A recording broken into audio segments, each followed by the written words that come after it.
விஷாலை பார்த்தோன்னா ஏன் அவர்லாம் கை ரொம்ப நடுக்கமாக இருக்காரு, ரொம்ப தடுமாறுறாரு, ஏன் நிற்க கூட முடியாமல் ரொம்ப சிரமப்படுறாரு அப்படிங்கிறது தான் எல்லாத்துக்குமே அதிர்ச்சியாக இருந்தது. பாலாக ஒரு கம்பி எடுத்து பழுக்க காய்ச்சி விஷால் உட்காந்து டீ சாப்பிட்டு இருக்கும்போது டக்குன்னு கண்ணில் குத்தி இப்போ எடுங்க இப்போ எடுங்கன்னு சொன்ன மாதிரி அது உண்மையிலேயே வந்து அந்த மாதிரிலாம் கண்ணை வச்சுருந்தா நிச்சயமாக பாதிப்பு ஏற்பட தான் செய்யும். அந்த அடிப்படையை கூட ஒரு படிப்பறிவு இல்லாத ஒரு ஆள் கிடையாது. டாக்டர்கிட்ட கன்சல்ட் பண்ணியிருக்கணும். மன உளைச்சலில் தான் இது வந்திருக்கு. மன உளைச்சலில் ட்ரக் எடுத்திருக்காரு. ட்ரக் எடுத்ததன் விளைவாக இது வந்திருக்கு. அது இதனால தான் பெண்கள்னால தான் மன உளைச்சல் வந்துச்சான்னா இருக்கலாம். இப்போது நயன்தாராவுக்கு மீண்டும் ஒரு சிக்கல் வந்திருக்கு. சந்திரமுகி திரைப்படத்தில் இவங்க சில காட்சிகளை வந்து அவங்களுடைய ஆவணப்படத்தில் பயன்படுத்தியிருக்காங்க அப்படின்னு சொல்லிட்டு இவரும் 5 கோடிக்கு விட்டு நோட்டீஸ் அனுப்பிச்சிருக்காரு. பின்தொடர் நயன்தாரா பணத்தை நோக்கி ஓடுறாரு. பணத்தை கேட்டு பல பேர் அவர் பின்னாடி ஓடி விடுறாங்க. அவ்வளோதான். நயன்தாரா கல்யாணத்துலேருந்து தன்னுடைய எல்லாம், அதாவது முதலுறவு காட்சி இரவில் நடக்குதுல்ல, அதுக்கு முன்னாடி வரைக்கும் இருக்கிற பூரா மார்க்கெட் பண்ணிட்டாங்க நெட்ஃப்ளிக்ஸ் பணத்துக்காக. பண்ணும்போது பணத்துக்காக போகும்போது பணத்துக்காக இன்னொருத்த பொருளை எடுத்து யூஸ் பண்ணும்போது அவனும் பணம் கேட்பாங்க.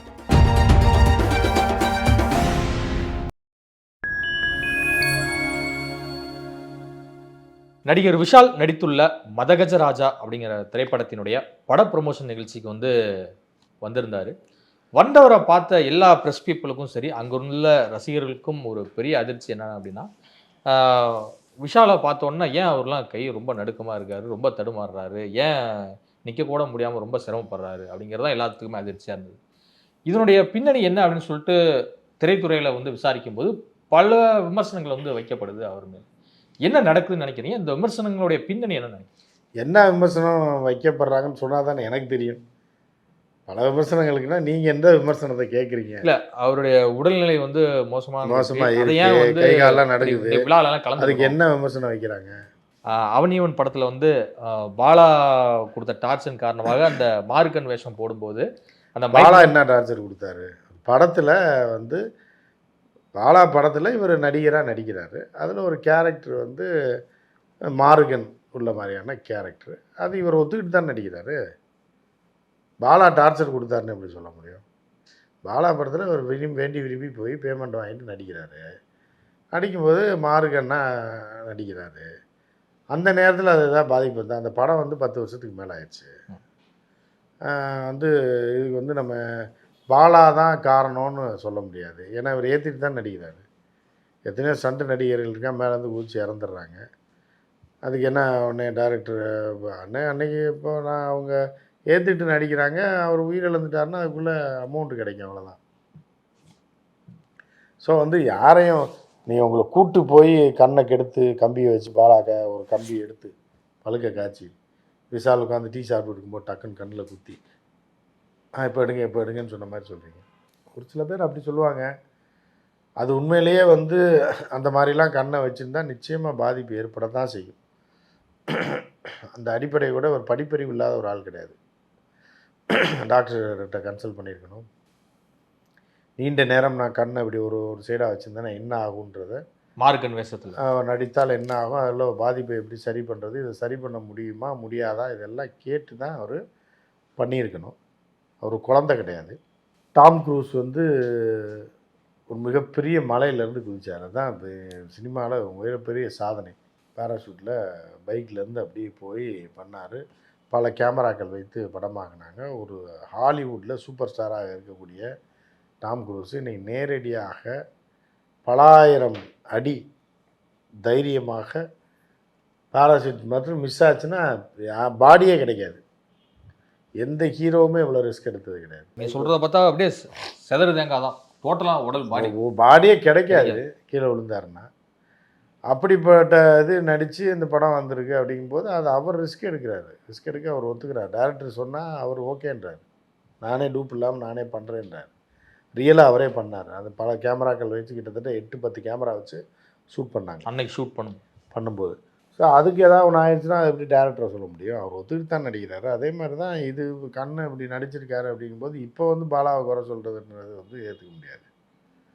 பாலாவை மட்டும் குறை சொல்ல அன்னைக்கு பாதிப்பு இருந்திருக்கலாம், அதனாலோட பாதிப்பு இருந்தால் கூட அவரை சொல்ல முடியாது. ஏன்னா இவர் எல்லாமே ஏற்றுக்கொண்டு தான் நடிச்சிருக்காரு. அப்படி தான் ஒரு தரப்பு சொல்கிறாங்க. இன்னொரு தரப்பு என்னன்னா அவர் ட்ரக் அடிக்ட் ஆகிட்டார். அவர் ஏதோ ஒரு காரணத்துக்காக நம்ம நண்பர் தயாரிப்பாளர் ராஜா கூட சொல்லியிருக்காரு இன்றைக்கி வேறு ஒரு சேனலில். இந்த மாதிரி அந்த கண்ணை மார்கண்ணா நடித்ததுக்கப்புறம் தான் அவருக்கு தொடர்ந்து தலைவலி வந்தது, பல்வேறு பிரச்சனைகள் வந்தது. அதற்கு ஸ்டீராய்டு மருந்துகள் எடுத்துக்கொண்டதோட பக்க விளைவாக தான் இது வந்துச்சுன்னு சொல்லியிருக்காரு. அதாக இருக்கலாம். அது மெடிக்கல் ரீதியாக தான் சொல்ல முடியும். இல்லைன்னா இவர் ட்ரக் அடிக்ட் ஆகிட்டார், அதுக்கு அந்த பழக்கத்தை மறப்பதற்காக மருந்துகள் கொடுக்கப்பட்ட போதிலும் இவர் தொடர்ந்து அதை பயன்படுத்தியதனால் இப்படி ஆயிடுச்சு, நரம்பு தளர்ச்சி ஏற்பட்டு விட்டது அப்படின்னு சொல்கிறாங்க. இன்னொரு தரப்பு என்ன சொல்கிறாங்கன்னா, படம் தொடர்ந்து தோல்வி, கிட்டத்தட்ட 40-50 கோடி ரூபா கடனில் இருக்கார், படமும் இல்லை, தொடர் தோல்விகள், இவரால் எதுவுமே பண்ண முடியலன்றனால தொடர்ந்து இவர் ட்ரக் எடுத்துக்கிட்டார், பல்வேறு போதை வஸ்துக்களை பயன்படுத்தியது விளைவு இப்படி ஆயிடுச்சுன்னு சொல்கிறாங்க. எது எப்படின்னா அவருக்கு தான் தெரியும், அவருக்கும் அவருடைய பர்சனல் டாக்டருக்கு தான் அந்த உண்மை தெரியும். இன்னொரு பக்கம் என்ன சொல்லப்படுது அப்படின்னா, அவருக்கு நின்று போன திருமணங்கள் காரணமாக தான் ஒரு மன உளைச்சலுக்கு உள்ளாயிட்டாரு. நிறைய கடன் பிரச்சனைகள் இருந்துச்சு. நடிகர் சங்கம் மற்றும் தயாரிப்பாளர் சங்கத்தில் அவர் பொறுப்பில் இருக்கும்போது பார்த்தீங்கன்னா பயங்கரமான பிரச்சனைகளை எதிர்கொண்டாரு. அதுவே அவருக்கு ஒரு மன உளைச்சலை தந்திருக்கு அப்படின்னும் சில சினிமா பத்திரிகையாளர் சொல்கிறாங்க. இல்லை அதாவது எதனால பொம்பளைனால பெண் காதல் இதனால் வந்ததா, எதனால் வந்துச்சா, மன உளைச்சலில் தான் இது வந்திருக்கு. மன உளைச்சலில் ட்ரக் எடுத்திருக்காரு, ட்ரக் எடுத்ததன் விளைவாக இது வந்திருக்கு. அது இதனால தான் பெண்கள்னால தான் மன உளைச்சல் வந்துச்சான்னா இருக்கலாம். இல்லைன்னா தொடர்ந்து அவர் பதவிக்கு வந்தது, அவராக தேடி வந்தது, விரும்பி பெரிய வெற்றிகளை பெற்றார். ப்ரொடியூசர் கவுன்சிலில் ஜெயிச்சார், நடிகர் சங்கத்தில் ஜெயிச்சார், 2 பெரிய பொறுப்பில் ஜெயிச்சார். அதையும் பரபரப்பாக பல விஷயங்களை செஞ்சுக்கிட்டு இருந்தார். அதனாலலாம் நரம்பு தளர்ச்சி. அப்போ தயாரிப்பாளர் தங்கத்தில் இருக்கவங்களாம் நரம்பு தளர்ச்சி வந்துடுமா? இல்லை நடிகர் சங்கத்தில் இருந்தவங்களில் ராதாரவிலாம் நீண்ட காலமாக இருந்தார், அதுக்கு நம்ம சரத்குமார் இருந்தார், அவங்களுக்கு இந்த மாதிரி ஆயிடுச்சானா அப்படி கிடையாது. போதை வஸ்துக்களை பயன்படுத்தியதனால் உடல் நலம் கெட்டு போனதாக தான் பலரும் சொல்கிறாங்க. அது எதனால் இவர் போதை வஸ்து பெண்களை அவளை மறக்கத்தான் குடித்தாரா, இல்லை போதை மருந்து யூஸ் பண்ணாரா, இல்லை கடன்காரன்ட்டு தப்பிக்கிறதுக்காகவோ, இல்லை மார்க்கெட்டு போச்சேன்ற ஒரு வருத்தத்துலையோ, எந்த வருத்தத்தில் அவர் செஞ்சார்னு நம்ம ஆராய்ச்சி பண்ணிலாம் பார்க்க முடியாது. அது விஷாலுக்கு தான் தெரியும். விஷால் தான் சொல்லணும். அது விஷால் தரப்பில் நீங்கள் சொல்வது போல எந்த ஒரு அறிவிப்புமே இது நாள் வரைக்கும் வரலை. ஸோ அப்படி இருந்தும் கூட திரைத்துறையில் வந்திருக்கு. அவர் வைரஸ் காய்ச்சல் இப்படி ஆகிட்டாருன்னு தான் சொல்லியிருக்காரு. வைரஸ் காய்ச்சல் ஏதோ வந்தது, அதுலேருந்து ஒரு ஆகிட்டாருன்னு ஏதோ ஒரு காரணம், உண்மை காரணத்தை சொல்லணும்னு அவசியம் இல்லை. அது ஒரு பர்சனல், சொல்லவும் முடியாத காரணமாக இருந்தால் சொல்ல முடியாதுல்ல, அப்படியே இருக்கலாம். அதனால் விஷாலை வாழ விடுங்கள்ன்றது தான் நம்ம சொல்ல முடியும். பாவப்பட்ட விஷால் நல்லா வாழ்ந்த மனுஷன், 2 இதில் தலைவராக இருந்தார், நல்ல படங்களை கொடுத்துட்டு இருந்தார், இப்போவும் பொதுச் செயலாளர் இருக்கார், நடிகர் இருக்கார். இப்போ அவர் ஒரு நல்லபடியாக அவர் வரணும், மீண்டு வரணும் அப்படின்றது தான் ரசிகர்களோட விருப்பமாகவும் இருக்குது, எல்லாரோட விருப்பமாக இருக்குது. அவர் மீண்டும் அவர் எப்படி மீண்டு வரணும்னு அவருக்கு தெரியும், என்ன நடந்துச்சு, எதனால் இப்படி ஆச்சுன்றது.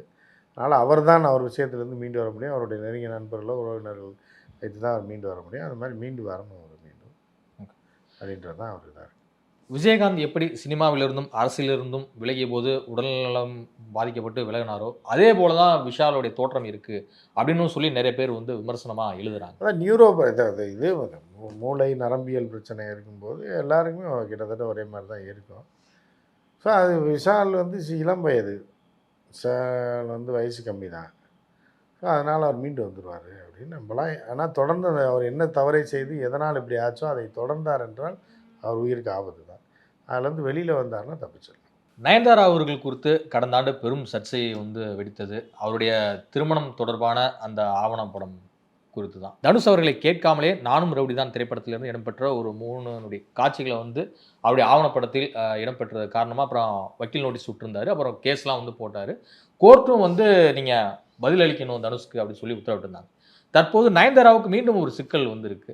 சந்திரமுகி திரைப்படத்தின் உரிமையை வாங்கி வைத்திருக்கக்கூடிய உரிமையாளர் இப்போ என்ன சொல்லியிருக்காரு அப்படின்னா, சந்திரமுகி திரைப்படத்தில் இவங்க சில காட்சிகளை அவங்களுடைய ஆவணப்படத்தில் பயன்படுத்தியிருக்காங்க அப்படின்னு சொல்லிட்டு இவரும் 5 கோடிக்கு விட்டு நோட்டீஸ் அனுப்பிச்சிருக்காரு. நயன்தாராவுக்கு பின்தொடருதா பல பிரச்சனைகள்? பின்தொடருது. நயன்தாரா பணத்தை நோக்கி ஓடுறாரு, பணத்தை கேட்டு பல பேர் அவர் பின்னாடி ஓடி விடுறாங்க, அவ்வளோதான். நயன்தாரா இலவசமாக எல்லாருக்கும் நடிச்சு கொடுத்துருந்தாலோ இல்லை பழைய இதில் பண்ணியிருந்தாலோ பரவாயில்ல. நயன்தாரா கல்யாணத்துலேருந்து தன்னுடைய எல்லாம், அதாவது முதலிரவு காட்சி இரவில் நடக்குதுல்ல, அதுக்கு முன்னாடி வரைக்கும் இருக்கிற பூரா மார்க்கெட் பண்ணிட்டாப்புல நெட்ஃப்ளிக்ஸ் பணத்துக்காக.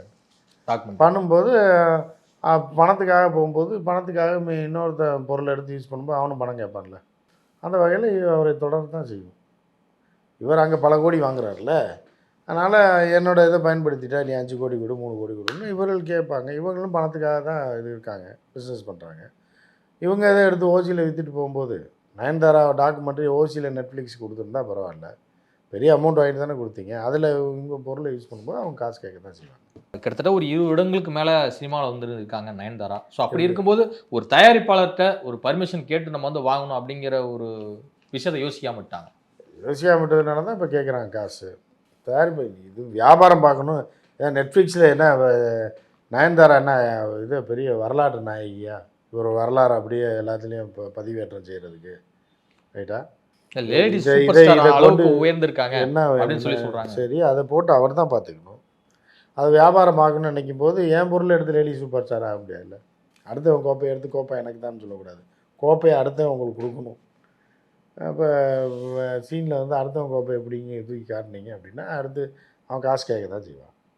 எல்லோரும் எல்லாமே வியாபாரத்துக்கு தானே வந்திருக்காங்க. அவர்னா கலை தாயின் மூத்த மகன், அவர் நான் டிஸ்ட்ரிபியூட்டர் ஆகணும்னு வந்திருக்காரு. வீட்டில் உள்ள சொத்தை விற்று அவர் ஒரு ரைட்ஸ் வாங்கி வச்சுருந்தாருன்னா அவருக்கு அவர் 5 கோடி கேட்பார், இவங்க ஒரு கோடி கேட்பாங்க. முன்ன பின்ன பேசி முடிச்சு நடுவில் பேசி அவ்வளோதான் கொடுத்தாங்க. வாங்கின காசில் ஏதோ ஒரு அமௌண்ட்டை போட்டுருவாங்க ஆளு கொஞ்சமாக. அப்போ தயாரிப்பாளர் சங்கத்தில் நயன்தாரா மேல் ஒரு பயங்கர ஒரு அதிருப்தி வந்து ஏற்பட்டிருக்குன்னு நினைக்கிறேன் இந்த விவகாரங்கள் எல்லாமே. இதில் தயாரிப்பாளர் சங்கத்துக்கு இதுக்கு சம்பந்தம் இல்லை, ஒருவேளை புகாரா ஒண்டர் அதெல்லாம் யாரும் போக மாட்டாங்க. இல்லை சந்திரமுகி இதெல்லாம் லீகல், அதெல்லாம் போக மாட்டாங்க. அவங்க ஏன் போகிறாங்க? தயாரிப்பாளர் சங்கத்துக்கு படம் வந்து 10 வருஷம் கழிச்சா தயாரிப்பாளர் சங்கத்துக்கு அவ்வளோதான். அவங்க கேஸை போடுவாங்க, கேஸை போட்டால் நீதிமன்றத்துக்கு வழக்கு வரும். ஏமா எடுத்தீங்களாம்மா அதுக்கு இவ்வளோ கொடுங்கன்னா நீதிமன்றம் ஒரு தீர்ப்பை சொல்லுவாங்க. சரி ஒரு 50 லட்சத்தை கொடுங்க, ரைட்டு ஓகே வாங்கிக்கங்கப்பா அப்படின்னு முடிச்சிடும். அவ்வளோதான். இது தயாரிப்பாளர் சங்கத்தில் என்ன இருக்குது? இல்லைன்னா அவரே ஃபோனை போட்டு பேசி எல்லோரும் அவங்க மேனேஜர் உங்கள் மேனேஜர்லாம் பேசி சரி ஏதோ ஒரு அமௌண்ட்டை கொடுத்துற விட்டுருங்க, வழக்கு வேண்டான்னு முடிச்சுடுவாங்க. நாட்டில் 1000 பிரச்சனை இருக்கும்போது இது ஒரு பிரச்சனையான்ற மாதிரி தான். இதுவரை உங்கள் பல்வேறு கருத்துக்கள் கூட பண்ணி